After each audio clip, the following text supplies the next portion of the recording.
Actually, it's kind of my mother's milk, allemansrätten. It gave us the freedom from the beginning as children to just step out wherever we wanted. No restrictions to be outdoors. So it's the ultimate playground, of course, nature, and to have that freedom and the possibilities embedded in the culture. Of course, as a child, you just live it. But when I grow up a bit, I could understand more and more that this was a very unique experience, especially when it comes to tourists. I was working as a mountain guide up in the north, and we had tourists from different parts of the world. And I could see on their reactions there was a specific feeling or freedom they felt when they came out to the Swedish land. So pretty much. I knew you were going to say mother's milk. How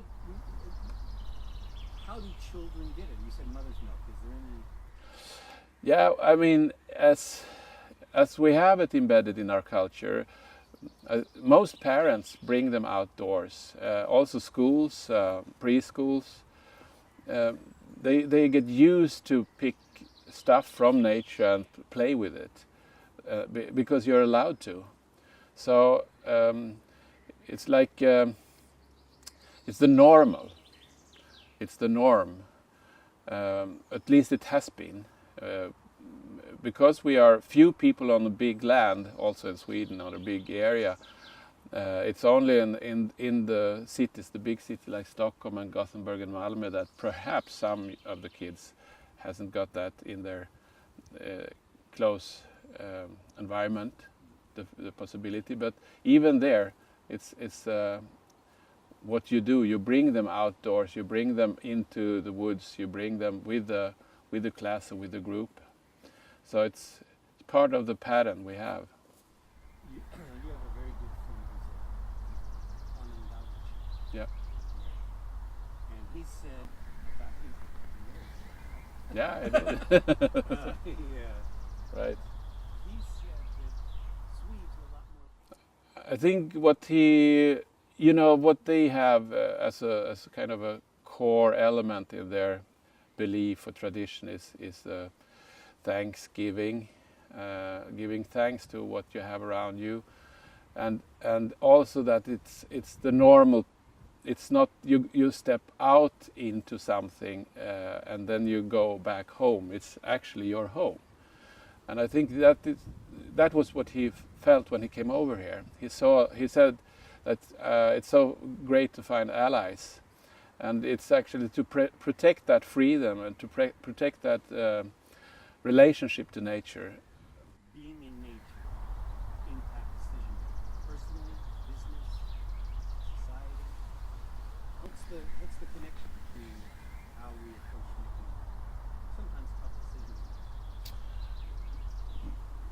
What I've seen with the people coming to our programs, when we bring them out, top leaders, they get connected to their deeper values, to their authentic self, and that, what my experience, and that's also what they're saying, that is the place from where they want to take decisions, especially when it's tough. So you get connected to your deeper self. And I think it's not only the intellect, you connect also to other parts of your whole self. And you also start to, or step out of roles you're playing. So when you come out into nature, there starts another kind of dialogue, a deeper dialogue between people, between leaders. And in that space, they also connect to perhaps the tougher questions that has to be taken care of. So it's like a classroom or a laboratory. We have to survive this, and we're not going to do it outside of nature. So, what are the tools that nature is trying to give us? When you connect to your deeper self, you can call it spirituality or a deeper meaning. and you know that you have to address threats from outside, you also are much more eager to hook arms with allies, with other people.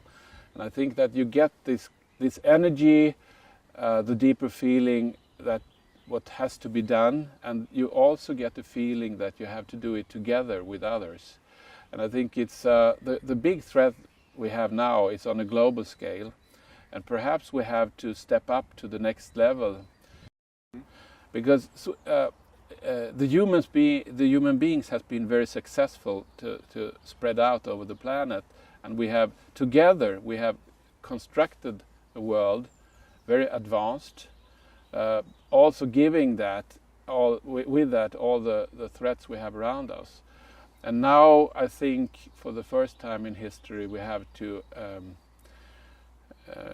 face the biggest beast, which is that we have to wrestle on a global scale together, and we can't do that only on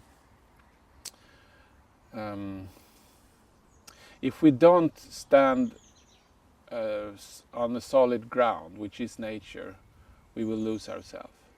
So we have to reconnect to nature.